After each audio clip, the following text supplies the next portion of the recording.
The autumn sun streamed through the tall windows of room 103, casting long golden rectangles across the polished floor of Westridge High's music classroom.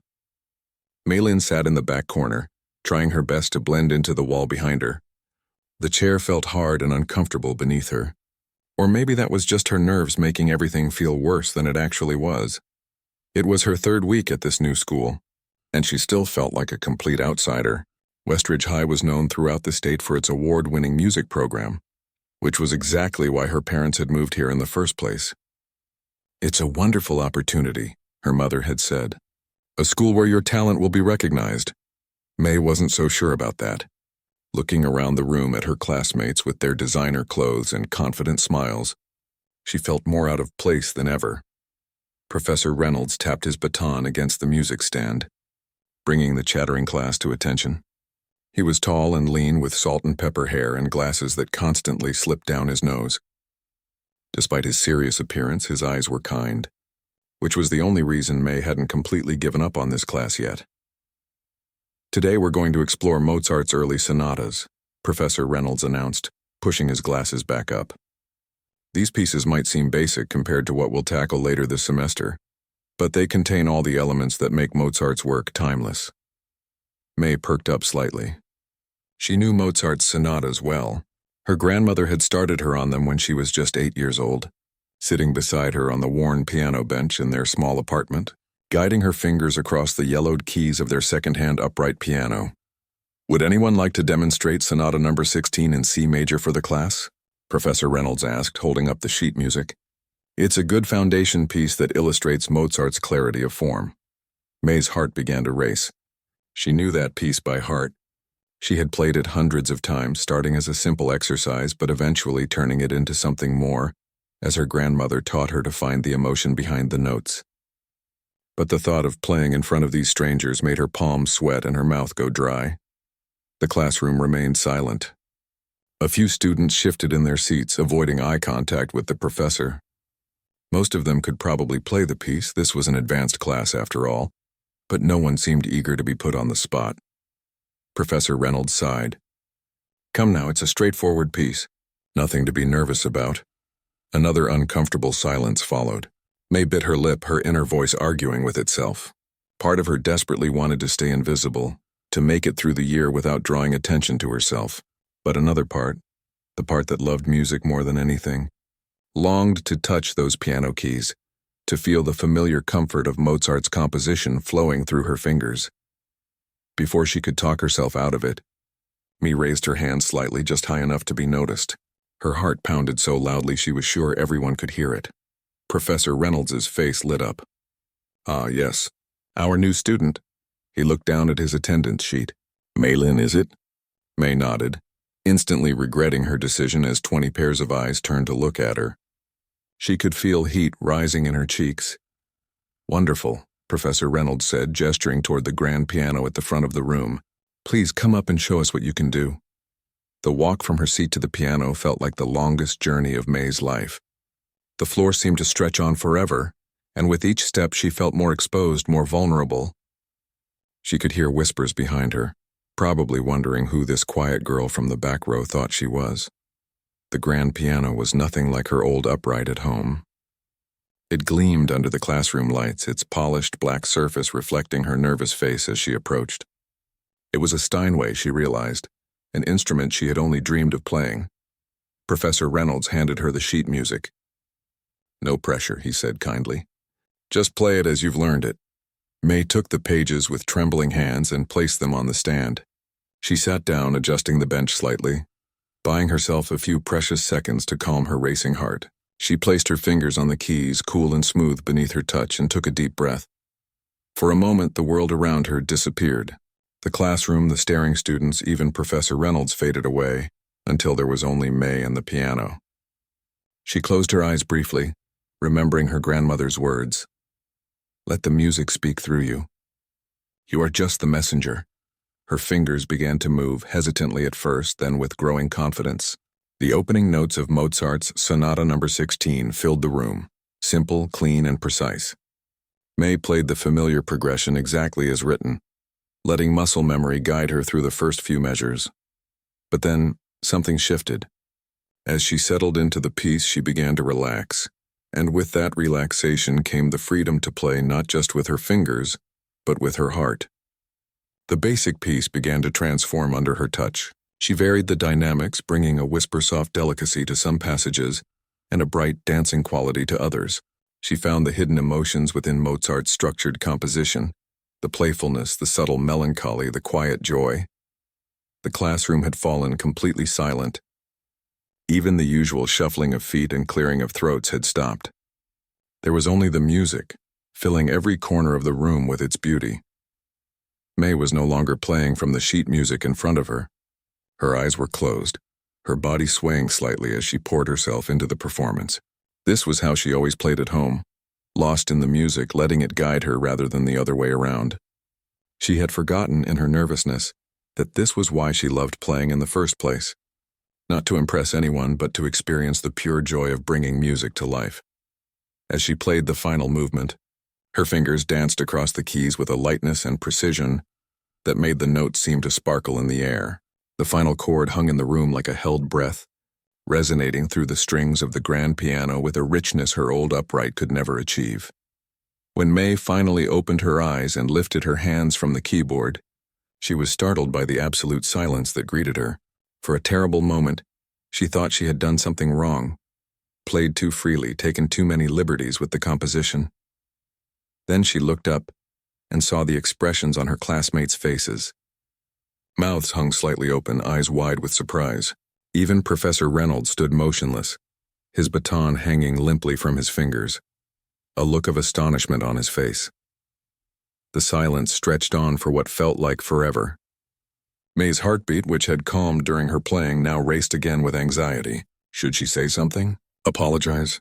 Get up and go back to her seat? Then from the back of the room someone began to clap. Slowly at first, then faster, until the whole class had joined in. The applause filled the room, bouncing off the walls and washing over May in waves that made her cheeks flush with a different kind of heat. Not embarrassment this time, but a warm glow of unexpected happiness. Professor Reynolds finally found his voice. That, he said, was extraordinary. He shook his head slightly as if trying to clear it. May, where did you learn to play like that? May's voice when she found it was still quiet, but steadier than before. My grandmother taught me.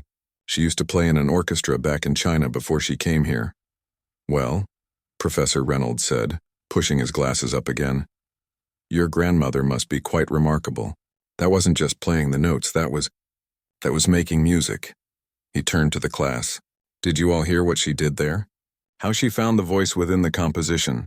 The students nodded, some still staring at May with new interest. A girl in the front row whispered something to her friend, and they both smiled at May. Not the mocking smiles she feared, but genuine, admiring ones. You may return to your seat, Professor Reynolds said, though I'm half tempted to ask you to play through our entire Mozart selection today. A nervous laugh escaped May's lips as she stood up from the bench. The walk back to her seat felt different this time. Her legs were still shaky, but now it was from the aftermath of adrenaline rather than fear. As she made her way down the aisle, a boy named Theo gave her a thumbs up. Another student whispered, "That was amazing," as she passed. When she finally reached her seat, May felt something she hadn't felt since arriving at Westridge High, a sense of belonging. The wall she had tried so hard to blend into now felt more like a backdrop, highlighting her presence rather than hiding it. As Professor Reynolds continued his lecture about Mozart's compositions, May found herself smiling. She had come to this school feeling invisible, convinced that keeping to herself was the safest option. But perhaps her mother had been right after all. Maybe this was a place where her love for music could find a home, where she could finally step out of the shadows and into the light. The bell rang, signaling the end of class. As students gathered their things, several glanced in May's direction, no longer looking past her as they had before. Professor Reynolds called out over the noise, "May, could you stay behind for a moment, please?" She nodded, wondering what he wanted to discuss. Whatever it was, she faced it with a new sense of calm. For the first time since arriving at Westridge High, May felt like maybe, just maybe, this was exactly where she belonged. The classroom emptied quickly as students filed out, many glancing back at May with newfound curiosity. A few even smiled or nodded at her, Small gestures that felt enormous after weeks of invisibility. When the last student left, Professor Reynolds closed the door and turned to May, who stood nervously by her desk, clutching her notebook. "Please sit down," he said, pulling up a chair next to the grand piano. May perched on the edge of the seat, unsure what to expect. Professor Reynolds studied her for a moment, his kind eyes thoughtful behind his glasses. "How long have you been playing piano, May?" "Since I was 5, she replied softly. "My grandmother started teaching me when I could barely reach the keys." 12 years then," he nodded. "And your grandmother was your only teacher?" May nodded. "We couldn't afford lessons. But Nai, that's what I call her. She played with the Beijing Philharmonic before coming to America." Professor Reynolds leaned forward. "What you did today wasn't just playing a piece correctly. Many students here can do that. You interpreted it, breathed life into it." He tapped his fingers against his knee as if deciding something. "Would you play something else for me? Something of your choosing?" May felt her heartbeat quicken again, but this time with excitement rather than fear. "Now, if you don't mind. I'd like to hear what you choose when left to your own devices." She moved to the piano bench, thinking for a moment before placing her hands on the keys. Without sheet music or preparation, she began to play Chopin's Nocturne in E-flat major. The gentle, dreamy melody filled the classroom, rising and falling like waves against a shore. Mee closed her eyes, letting her fingers find their way through the familiar piece, adding her own subtle touches to the composition, lingering slightly on certain notes, allowing others to whisper rather than speak. When she finished, Professor Reynolds was silent for a long moment. "Remarkable," he finally said. "Absolutely remarkable. And entirely self-taught? Nai guided me, but she always said I needed to find my own voice in the music." May smiled softly at the memory. "Sometimes she would tell me stories while I played, what the composer might have been thinking, what the music was trying to say. It helped me connect with the pieces. She sounds like an extraordinary teacher." Professor Reynolds stood up and walked to a filing cabinet in the corner. He pulled out a folder and flipped through some papers. "May, our spring showcase is coming up in 2 months. It's our biggest event of the year, with performances from our top students. I'd like you to consider performing." May's eyes widened. "Me? But I just got here." "Talent is talent, regardless of how long you've been at Westridge." He handed her a program from the previous year's showcase. "Look this over. Think about what piece you might want to perform. We usually have representatives from several music conservatories attend." He smiled at her shocked expression. "Just consider it." "No pressure." May nodded mutely, staring at the glossy program in her hands. The bell rang, signaling the start of the next period. "You should get to your next class," Professor Reynolds said. "But May, what you have is special. Don't hide it." News of May's performance spread through the music department like wildfire. By lunchtime, she could feel the stares and whispers following her through the cafeteria. She spotted an empty table in the corner and headed for it, keeping her eyes down. "Hey, piano girl," a friendly voice called out. May looked up to see a girl with curly hair waving from a nearby table. "Come sit with us." Reluctantly, May made her way over. The girl who had called out introduced herself as Zoe, a violinist in the school orchestra. "This is Raj." She pointed to a boy with a friendly smile. "He plays cello. And that's Lena, our resident flutist." "I heard you made Professor Reynolds cry with your Mozart," Lena said, her eyes wide. May nearly choked on her water. "What? No, I didn't," Raj laughed. "Okay, maybe not actually cry, but Tyler from AP Music Theory said Reynolds was practically speechless. And that never happens." "It wasn't that big a deal," May mumbled, poking at her lunch. "Oh, come on." Zoe nudged her shoulder gently. "Everyone's talking about it. Nobody's made that kind of impression in forever." May felt her cheeks grow warm. "I just played how my grandmother taught me." "Well, your grandmother must be some kind of musical genius," Lena said. "Are you going to audition for the showcase?" May's surprise must have shown on her face because Raj jumped in. "Reynolds asked you already, didn't he? Most of us have to audition, but sometimes he just picks people." "He mentioned it," May admitted. "But I don't know if I should. I'm not used to playing for crowds." "You should absolutely do it," Zoe said firmly. "It's a huge deal. College scouts come, some from Juilliard even." The thought made May's stomach twist with anxiety. Playing for a classroom was one thing, but a proper recital in front of music professionals? The idea was terrifying. "Are you all performing?" she asked, trying to change the subject. We're in the orchestra backing the soloists, Raj explained. Individual spotlight performances are by invitation or audition only. Very competitive. Speaking of competition, Lena lowered her voice. Don't look now, but Victor is staring at you. May couldn't help but glance in the direction Lena indicated. At a table across the cafeteria sat a tall boy with serious eyes, dark hair falling across his forehead. He quickly looked away when May caught his gaze. Who's that? May asked. Viktor Petrov, Zoe said. Piano prodigy. His father was some big deal in Russia before they moved here.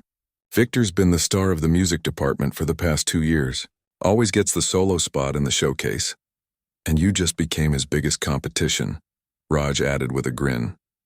May felt her appetite vanish. I don't want to be anyone's competition. I just want to play music. Too late, Lena said cheerfully. The moment you made that basic piece sound like a masterpiece, you entered the game whether you wanted to or not. After school, May found herself drawn back to the music room. Most students had left and the hallways were quiet. She slipped into the room, relieved to find it empty, and approached the grand piano almost reverently. This piano was different from her family's worn upright, not just in quality, but in presence. It commanded attention, demanded respect. Mee ran her fingers lightly over the keys without pressing down, feeling their smooth coolness beneath her fingertips. It's a Steinway Model D, a voice said from behind her. Concert grand. The school got it through a donor program 5 years ago. May spun around to find Victor standing in the doorway. Up close, he was taller than she'd thought, with intense eyes that seemed to evaluate everything they saw. I didn't mean to intrude, May said quickly, stepping away from the piano. You're not. Victor walked into the room, his movements confident and deliberate. You're the new girl, the one who played Mozart this morning. May nodded, unsure what to say. I heard about it from 6 different people, each version more dramatic than the last. He stood on the opposite side of the piano, his fingers resting lightly on its polished surface. By 7th period, the story was that you made the entire class weep and Professor Reynolds offered you a recording. Contract on the spot. A nervous laugh escaped. None of that happened. I figured. The corner of his mouth quirked up slightly. But you must have played well to create such a stir. I just played how I felt it should sound. Victor's eyebrow rose. That's either very humble or very arrogant. It's neither, May said, finding her voice. It's just the truth. I don't know how to play any other way. He studied her for a long moment, then nodded toward the piano. Show me. What? Play something. I want to hear what all the fuss is about. May hesitated. There was something challenging in his tone, but also genuine curiosity. She sat down at the bench and thought for a moment before beginning Debussy's Clair de Lune. The dreamy, impressionist piece filled the room with its gentle moonlight. May lost herself in the music as she always did, forgetting Victor's presence until the final notes faded away. When she looked up, Victor's expression had changed. The assessment was still there, but now mixed with something like respect. You're untrained, he said finally. Your technique needs work. But you have something that can't be taught. What's that? Heart, he said simply. He moved closer, standing beside the piano now. Reynolds asked you to be in the showcase, didn't he? May nodded. You should do it. Victor sat on the bench beside her, keeping a respectful distance, and played a quick, complex run of notes that made May's eyes widen. I've been the featured pianist for 2 years running. Everyone expects me to get the spot again. I'm not trying to take anything from you, May said quickly. Victor shook his head. That's not what I'm saying. He played another series of notes, these more contemplative. Do you know what it's like to be the best at something for so long that everyone stops pushing you? Stops challenging you? His fingers stilled on the keys. It gets lonely. May hadn't expected this vulnerability from him. I wouldn't know, she said honestly. Until today, nobody knew I could play at all. Well, they know now, Victor stood up. And if you're as good as everyone's saying, maybe I'll finally have some real competition. He smiled, and it transformed his serious face. That would be refreshing. He headed for the door, then paused. The showcase piece this year is Rachmaninoff's Piano Concerto No. 2 First Movement. Interested? May's breath caught. It was an incredibly challenging piece, powerful, emotional, and technically demanding. That's ambitious. That's the point. Victor's eyes held a challenge. Reynolds will announce it tomorrow, but I thought you might want a head start. I've already been practicing for weeks.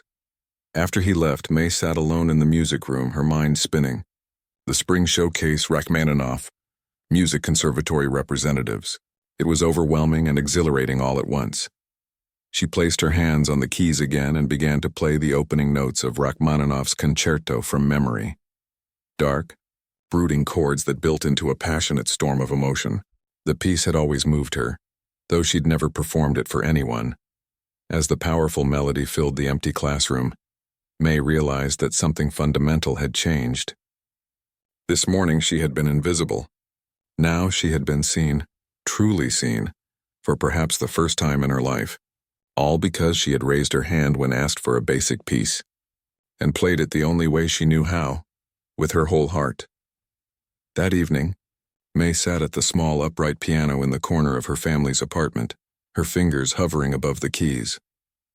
The familiar scent of her mother's cooking filled the air, ginger, garlic, and star anise, mingling with the lingering mustiness of the old carpet.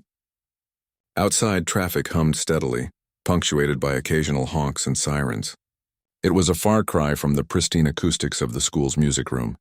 She began to play the opening of Rachmaninoff's Piano Concerto No. 2, feeling the weight of each chord. The piano protested slightly, some keys sticking and others slightly out of tune, but May hardly noticed. In her mind, she was playing the school's magnificent Steinway. That sounds different from your usual practice, her grandmother's voice came from the hallway. Nai appeared, leaning on her cane, her eyes bright with interest. May stopped playing. It's Rachmaninoff, for the school showcase. Nai made her way slowly to the piano bench and sat beside May, the wood creaking under their combined weight, though barely reaching May's shoulder in height. Her grandmother possessed a presence that filled any room. Tell me about this showcase, Nai said, her accented English gentle but clear. As May explained Professor Reynolds' invitation, Nai's smile grew wider. When May mentioned the conservatory representatives, her grandmother clasped her hands together. This is what we have worked for, Nai said, her voice thick with emotion. This is why I pushed you so hard all these years. But Nai, I'm not sure if I should do it, May admitted, voicing the doubts that had been swirling in her mind since the conversation with Victor. The piece is so difficult and everyone will be watching. Nai was quiet for a moment, her weathered hands resting on her lap. Do you remember why I started teaching you piano? May shook her head. You were 5 years old. Your parents were working long hours at the restaurant. I was watching you and you were so restless, always moving, always curious.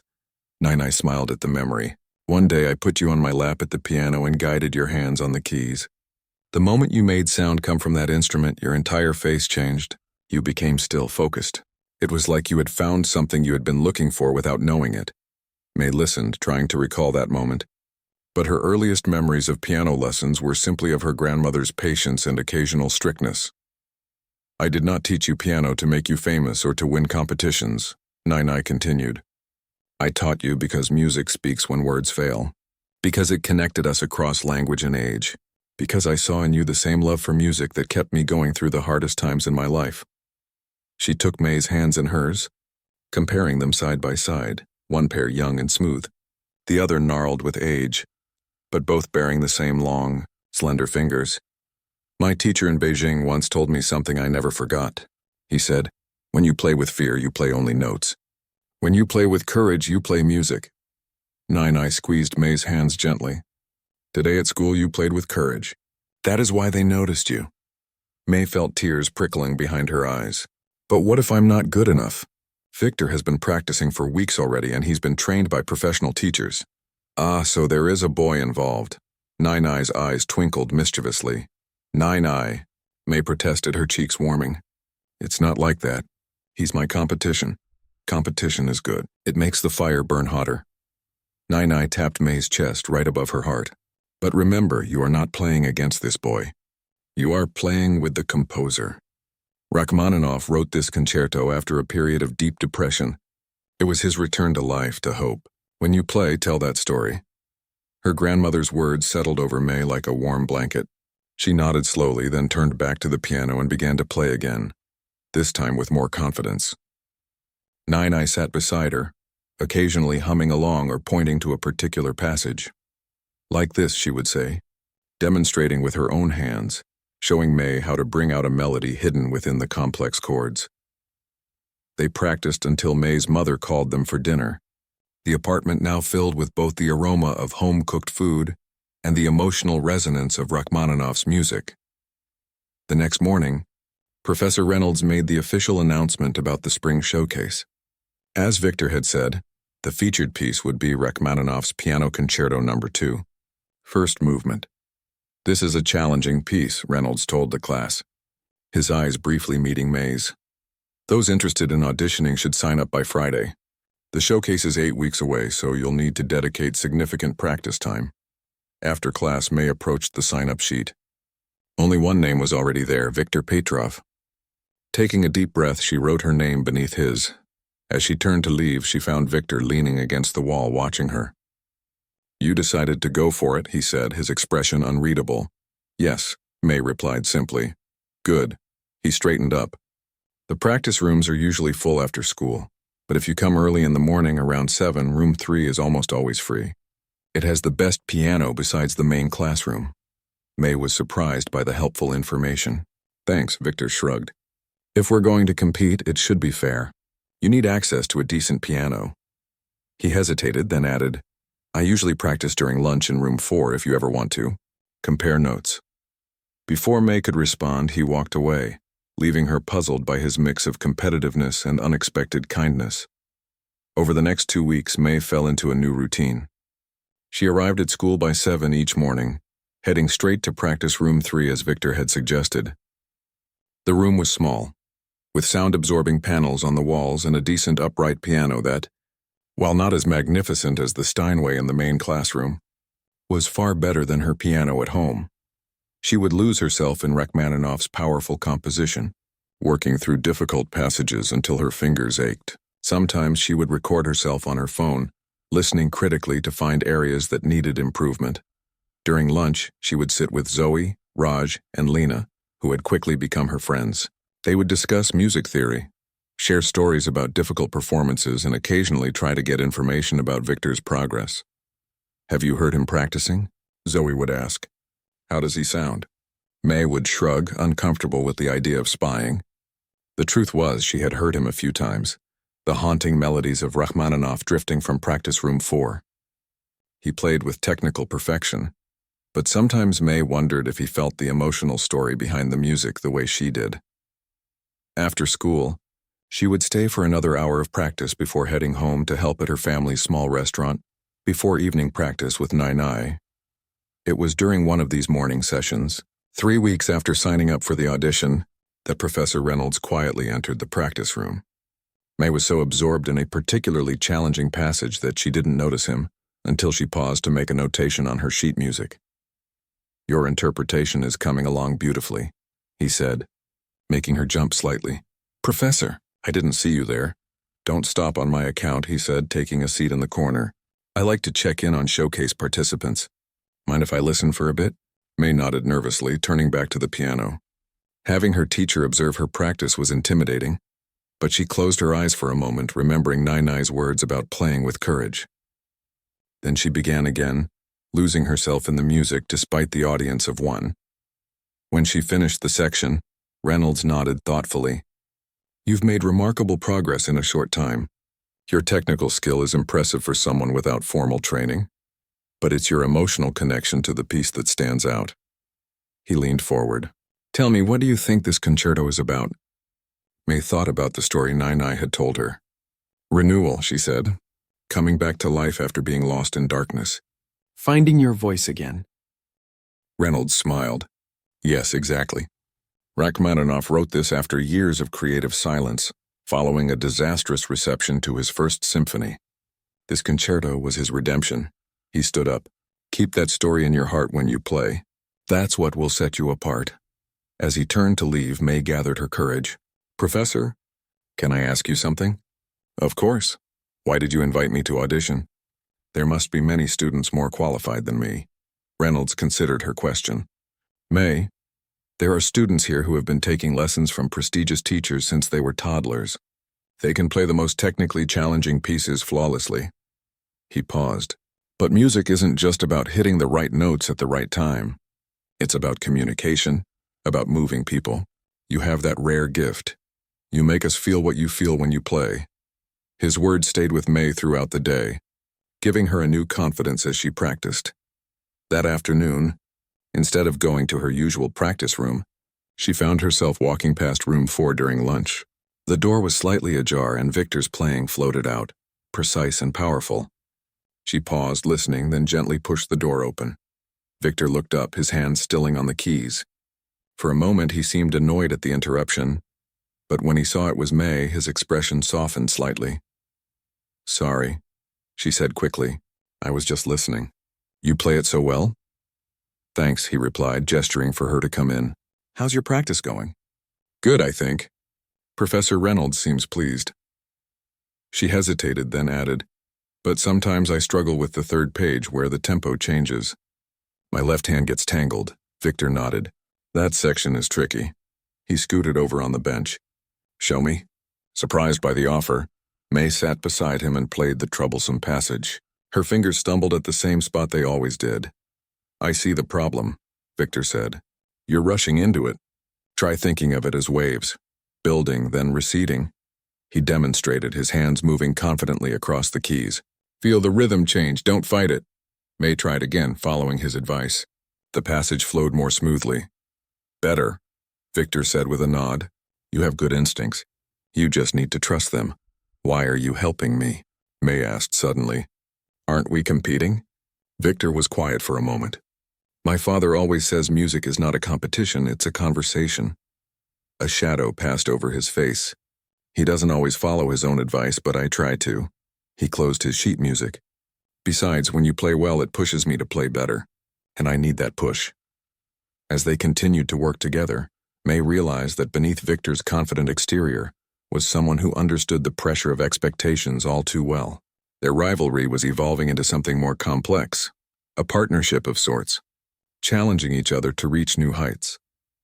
When the lunch bell rang, they gathered their music, both knowing something had shifted between them. "Same time tomorrow?" Victor asked casually. May nodded, a small smile playing on her lips. "I'll be here." As she walked to her next class, the notes of Rachmaninoff still echoing in her mind, May felt a growing certainty that the showcase would be more than just a performance, it would be a turning point in her life. The day of the showcase. Auditions arrived with a gray sky and steady drizzle that matched May's nervous mood. She had barely slept the night before, her mind replaying difficult passages of Rachmaninoff over and over. Now, standing outside the music department, her sheet music protected in a plastic folder against the rain, she took deep breaths to calm her racing heart. "You look like you're about to face a firing squad," a familiar voice said. May turned to see Zoe approaching under a bright yellow umbrella. "It's just an audition, not the end of the world." "It feels like the end of the world," May admitted. "I've never played for judges before." Zoe shook her head, water droplets flying from her curly hair. "It's just Professor Reynolds and Mrs. Chen from the District Arts program. They're not scary. And my parents are coming," May added. "And Nai. They've never heard me play anywhere except our living room." "That's good, isn't it? Having family support?"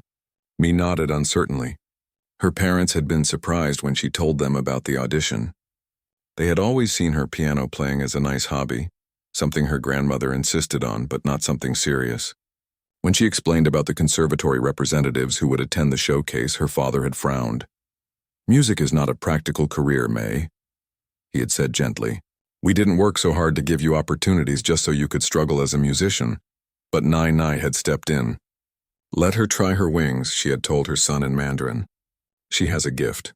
Don't clip it before she has a chance to fly." Now, as May entered the building with Zoe, she wondered if she was being foolish, chasing a dream when she could be focusing on something more practical, like the medical career her parents hoped she would pursue.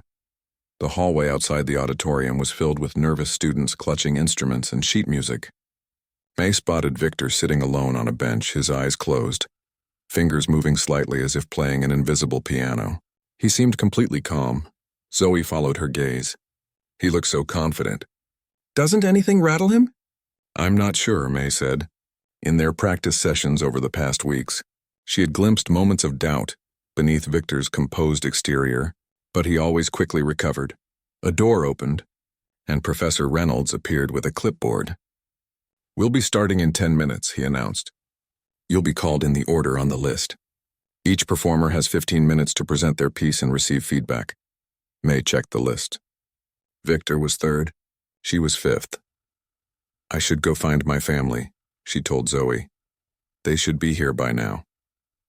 She found her parents and grandmother in the lobby, looking somewhat out of place among the other families. Her father, still in his work clothes from the morning shift at the restaurant, was checking his watch. Her mother was smoothing non-existent wrinkles from her good dress. Only Nai seemed calm, her face alight with excitement. "There she is," Nai said in Mandarin when she spotted May. "Our musician.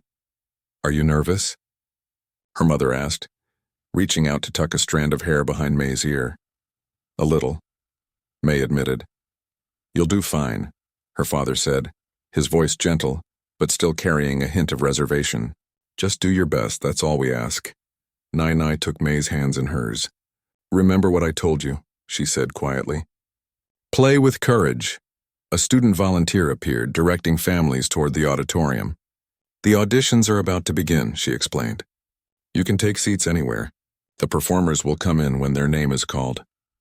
May hugged her family quickly before returning to the hallway where the performers waited. Victor had moved from the bench and was doing stretching exercises with his fingers and wrists. "Nervous?" he asked when he saw her. "Terrified," she admitted. A small smile crossed his face. "Good, the adrenaline helps." The first two performers were called, a violinist and then a cellist. May could hear the music faintly through the doors, beautiful but failing to hold her attention as her own nervousness grew. When Victor's name was called, he straightened his blazer and gave May a nod. "See you on the other side," he said, then walked through the doors with confident steps. May couldn't help but press her ear to the door, listening as Victor began to play. Even muffled by the heavy doors, his performance was impressive. Technically flawless, each note crisp and clear, the dynamics perfectly controlled. It was like listening to a professional recording. When he emerged 15 minutes later, his face revealed nothing, but there was a tension in his shoulders that hadn't been there before. "How did it go?" May asked. "Fine," he said shortly, then sighed. "No, not just fine. I made a small mistake in the cadenza, and Reynolds said my interpretation was technically impressive but could use more emotional depth." He looked frustrated. "I've been working on that specifically." Before May could respond, the next student was called, a flutist who looked even more nervous than May felt. "You'll do better than me," Victor said suddenly. "You have what they're looking for." "What do you mean?" "The emotional connection. It comes naturally to you." There was no jealousy in his voice, just a simple acknowledgement. The flutist's performance seemed to pass in seconds, and then May heard her name called. Her legs felt like jelly as she walked through the doors into the auditorium. The room was larger than she had expected, with tiered seating mostly empty, except for a small cluster of families and students near the front. Under the bright stage lights, May could make out her parents and Nai in the third row, Zoe a few seats away, and Professor Reynolds sitting at a small table with an older woman who must be Mrs. Chen. The grand piano waited center stage, its lid raised, gleaming under the lights. May placed her music on the stand. Though she had memorized the piece weeks ago, the paper was a comfort, a safety net she probably wouldn't need. "Whenever you're ready, May," Professor Reynolds said kindly. May sat at the bench, adjusting its height slightly. She placed her hands on the keys, feeling their cool smoothness beneath her fingertips. For a moment she was paralyzed, the vastness of the auditorium and the eyes watching her overwhelming her senses. Then she looked up and found Nai's face in the audience. Her grandmother gave her a small nod, and in that simple gesture May found her courage. She began to play. The opening chords of Rachmaninoff's concerto filled the space, dark and brooding. As May moved into the main theme, she felt the familiar sensation of the world falling away until there was only the music. The story of a composer finding his way back from despair to hope. She thought of Nai, who had given up her own musical career to follow her family to America. She thought of her parents working long hours to give her opportunities they never had. She thought of Victor, pushing her to be better with their friendly rivalry. All of these emotions flowed through her fingers into the music. When she reached the passage that had always given her trouble, she heard Victor's advice in her mind, like waves, building then receding, and her hands moved smoothly through the complex rhythms. The piece built to its powerful climax, and May poured everything she had into it, no longer worried about making mistakes but focused entirely on telling Rachmaninoff's story of redemption. As the final notes faded, May became aware of her surroundings again. The auditorium was completely silent. She looked up to see Professor Reynolds and Mrs. Chen exchanging glances. In the audience, Nai-Nai's eyes shone with tears. Even her father, usually so reserved, looked stunned. "Thank you, May," Professor Reynolds said after a moment, his voice slightly hoarse. "That was remarkable." Mrs. Chen nodded in agreement. "Your technical skills need some refinement," she said, "but your musicality is extraordinary. You made me feel the music, not just hear it." May nodded, not trusting herself to speak. Relief and exhaustion washed over her as she gathered her sheet music and made her way off the stage. In the hallway, she found Victor waiting. "How did it go?" he asked, though his expression suggested he already knew. "Good, I think," May said. "They said my technique needs work, but they loved your emotional interpretation," Victor finished for her. A complicated mix of emotions crossed his face: disappointment, resignation, and something like respect. "I told you so." Before May could respond, her family burst through the doors, Nai-Nai leading the way despite her cane. "My little songbird," her grandmother exclaimed, pulling May into a tight hug. "You played like your heart was in your hands." Her mother was wiping tears from her cheeks. "I had no idea," she said softly. "All these years I heard you practicing, but I never really listened." Most surprising was her father's reaction.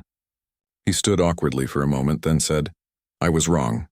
This isn't just a hobby for you. This is your gift." Victor stepped back, giving them space, but May caught his arm. "Wait," she said. "I want you to meet my family." She turned to her parents and grandmother. "This is Victor. He's been helping me prepare for the audition." Nai-Nai looked Victor up and down with a knowing smile. "Ah, the competition," she said in English. "You play too, yes?" "Yes, ma'am," Victor replied politely. "Good," Nai-Nai declared. "Competition makes the fire burn hotter." Victor raised an eyebrow at May, who shrugged and whispered, "She says that a lot." Professor Reynolds emerged from the auditorium, checking his clipboard. "We'll post the results tomorrow morning," he announced to the waiting students. "Thank you all for your hard work and excellent performances." As they left the building, the rain had stopped and weak sunlight broke through the clouds. May felt lighter somehow, as if a weight she hadn't known she was carrying had been lifted. "What happens now?" her father asked. "Now we wait," May replied. "Tomorrow we find out who will perform at the showcase." "And if you are chosen?" her mother asked. May thought about the conservatory representatives who would be attending, about the possibilities that might open up. "Then everything changes," she said simply. That night, May lay awake in bed, replaying her performance in her mind. She had given everything she had, played with all her heart. Whether it was enough to earn the showcase spot, she couldn't know. But for the first time, she understood what Nai-Nai had been trying to teach her all these years. That music wasn't about perfection or recognition. It was about connection. About speaking a language that went beyond words. With that realization came a sense of peace. Whatever happened tomorrow, she had found her voice. And that was a victory all its own. Morning sunlight streamed through the blinds as May's alarm chimed.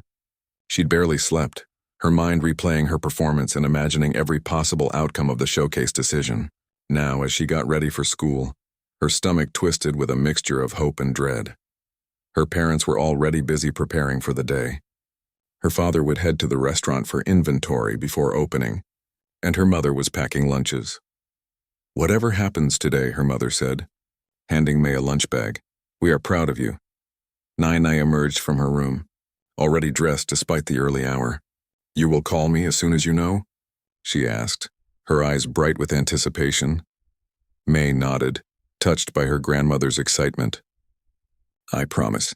The walk to school felt longer than usual. May arrived early, hoping to check the results before the hallways filled with students. But a small crowd had already gathered around the music department bulletin board. Her heart sank when she saw Victor standing apart from the group, his expression unreadable. Their eyes met, and he walked over to her. "Congratulations," he said simply. May's breath caught. I got it. See for yourself. He gestured toward the board, pushing through the cluster of students. May scanned the notice. Spring Showcase featured performers Piano Concerto No. 2 in C minor, Rachmaninoff, May Lin piano. Accompaniment, Viktor Petrov. May read it twice, confused. We're both in it? Professor Reynolds appeared from his office, noticing her puzzlement. May. I was hoping to explain this to you and Victor together. He ushered them both into the music room, away from the curious eyes of other students. Your performance yesterday was extraordinary, he said once they were seated. Mrs. Chen and I agreed that you should be the featured soloist. May glanced at Victor, expecting disappointment, but his face remained composed. However, Reynolds continued, Victor's technical skill is exceptional, and I had an idea. He leaned forward, eyes bright with excitement. The showcase typically features a soloist with recorded orchestral accompaniment. But this year I'd like to try something different. Victor, you'll play the orchestral reduction on the second piano, accompanying May's solo performance. A piano duet? Victor asked, surprise breaking through his calm facade. Precisely. 2 pianos, 2 exceptional musicians. Reynolds looked between them. It will be challenging. You'll need to work together closely, develop perfect synchronization. But if you can pull it off, it will be the most memorable performance in showcase history. May looked at Victor uncertainly. What do you think? He was quiet for a moment. It's not what I expected, he finally said. But it could be interesting. Then you'll do it? Reynolds asked. Victor's eyes met May's. If you're willing to put up with me as your accompanist. A smile tugged at the corner of May's mouth. Only if you're willing to follow my lead for once. Reynolds clapped his hands together. Excellent. The showcase is in 4 weeks. I suggest you begin rehearsing immediately. He handed them each a modified score. I've marked some suggestions, but feel free to develop your own interpretation. This is your performance. As they left the office, the reality of what had just happened began to sink in. May would be the featured soloist at the spring showcase, playing for conservatory representatives who could shape her future. And she would be doing it alongside Victor, her former competition-turned-partner. We should set up a rehearsal schedule, Victor said as they walked to class. Maybe after school today? May nodded, still processing everything. I need to call my grandmother first. She's waiting to hear. Of course. Victor hesitated, then added, For what it's worth, I think Reynolds made the right choice. You deserve the solo spot. Coming from Victor, the acknowledgement meant more than May expected. Thank you, she said softly. But I'm glad we're doing this together. I think it might be better that way. The next 4 weeks passed in a blur of intense rehearsals, late nights, and countless cups of tea with honey to soothe May's tired throat from humming along as she practiced. She and Victor developed a routine, meeting every day after school and on weekends to work on their performance. At first, they struggled to find harmony. Victor was used to being in control, setting his own tempo and dynamics. Now he had to follow May's lead, adapting his playing to complement hers rather than stand on its own. You're rushing again, May would say, tapping the sheet music. I'm playing it exactly as written, Victor would counter. The tempo is right, but the feeling is rushed. You need to breathe with the music. Gradually, they learned each other's rhythms. Victor's technical precision helped May refine her own technique, while her emotional interpretation taught him to find the heart of the piece. They pushed each other, challenged each other, and slowly, something magical began to emerge from their combined efforts. Nai attended several of their rehearsals, sitting quietly in the corner of the practice room, occasionally offering suggestions in her gentle, accented English. Music is conversation, she told them after one particularly frustrating session. Right now you are both talking but not listening. You must dance together, not just occupy the same stage. Victor, to May's surprise, took Nai's advice seriously. The next day he suggested they try something different. Let's play without the sheet music, he said. Just feel the music and watch each other. It was terrifying and liberating all at once. Without the safety net of written notes, they had to truly listen to each other, communicate with subtle nods, breaths, and expressions. When they finished the piece, they looked at each other in amazement. It hadn't been perfect, but it had been alive in a way it hadn't been before.